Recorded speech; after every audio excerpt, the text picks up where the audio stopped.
di Biksanti dan teman-teman yang saya. Ini pada kali ini saya menggunakan tentang strategi komunikasi karyawan pada era digital dan pada daerah transformasi digital. Kita kasih kita mikir kenapa karyawan-karyawan hebat itu pada keluar pada saat justru waktu perusahaan itu lagi hebat-hebatnya atau sedang berkembang. Tapi ini kayaknya sebagai soal bagi mereka yang kecil, tapi mereka itu merasa kurang dihargai. Jadi saya William pada kali ini akan menjelaskan tentang strategi kompensasi karyawan di transformasi digital pada PT CLN. Next. Nah ini untuk abstraknya dengan menggunakan kata kunci yaitu kompensasi transformasi digital, manajemen SDM, dan kemudian studi literatur. Next. Untuk latar belakangnya, transformasi digital itu memiliki peran perusahaan mengubah model bisnis operasional dan strategi perusahaan.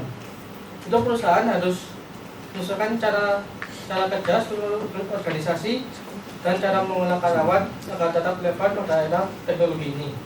Kemudian untuk tantangannya yaitu menarik, memotivasi, dan memperkembangkan talenta digital yang semakin langka. Itu talenta dengan keahlian digital seperti AI, data science yang sulit dapat dikembangkan dan dapat mudah diatur bersaing.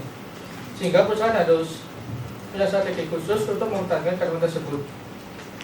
Kemudian ada generasi pekerjaan baru, menginginkan kompensasi tidak hanya berupa dari gaji, tapi juga fleksibilitas, keadilan, dan juga pengembangan diri.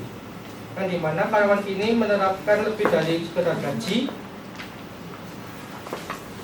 Mereka juga ingin jabatan yang lebih fleksibel serta sistem yang adil dan kesempatan untuk belajar tetap berkembang. Untuk masalahnya, pertama ada skill gap yang dimana kekurangan tenaga dan keahlian digital seperti AI, data science, dan lain sebagainya. Itu perusahaan sulit mendapatkan karyawan dan keahlian digital karena jumlahnya terbatas sementara permintaannya yang sangat tinggi. Yang kedua ada ekspektasi karyawan yang dimana ingin fleksibilitas, pengakuan, dan personalisasi kompensasi. Yang dimana karyawan pada masa kini tidak hanya ingin gaji besar, tapi fleksibilitas kerja, peluang, dan pengembangan kompensasi yang sesuai dengan kebutuhan pribadi. Kemudian yang terakhir ada risiko kehilangan talenta dengan kompensasi tidak kompetitif, mereka pindah ke pesaing. Karena desain itu mudah banget buat pindah ke perusahaan lain yang menawarkan kompensasi lebih menarik, jika perusahaan harus menyesuaikan strateginya.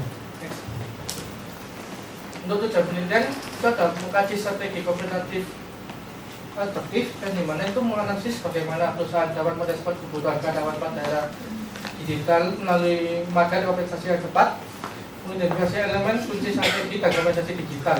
Itu apa saja yang wajib diperhatikan perusahaan agar strategi kompensasi relevan dengan dinamika teknologi digital. Kemudian saya akan memberikan rekomendasi praktik terbaik, yaitu menggali contoh praktik kompensasi inovatif yang menarik, mempertahankan, dan motivasi karyawan digital.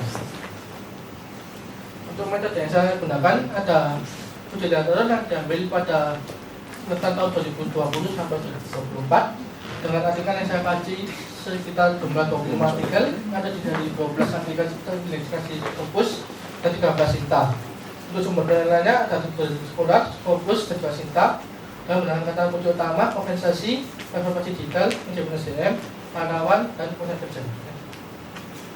Ini untuk hasil pembahasannya pada tabel bagian tersebut menunjukkan strategi kompensasi di tengah transformasi digital yang melibatkan penggunaan analitik kerja untuk membangun potensi karyawan dan mengoptimalkan struktur kompensasi. Itu menurut Angelina utama pada tahun 2024 yang menyoroti bagaimana kesesuaian pelatihan yang signifikan dan meningkatkan kinerja pegawai dan kemudian dapat menghubungkan skema operatif yang efektif.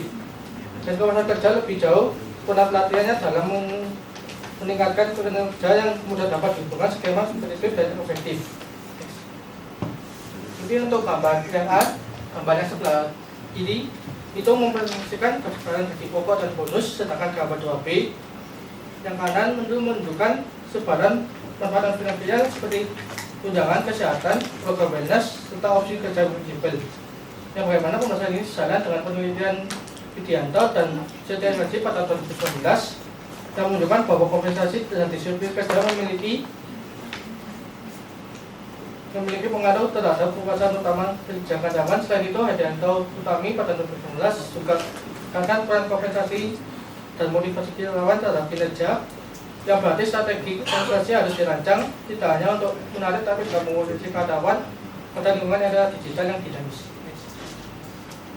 Untuk ini ada tabel potong.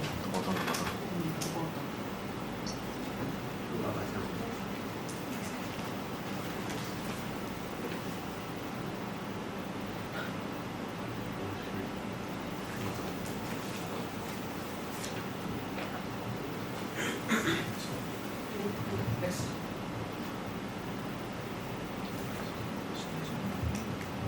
Dan ini ada beberapa referensi yang saya ambil jurnalnya.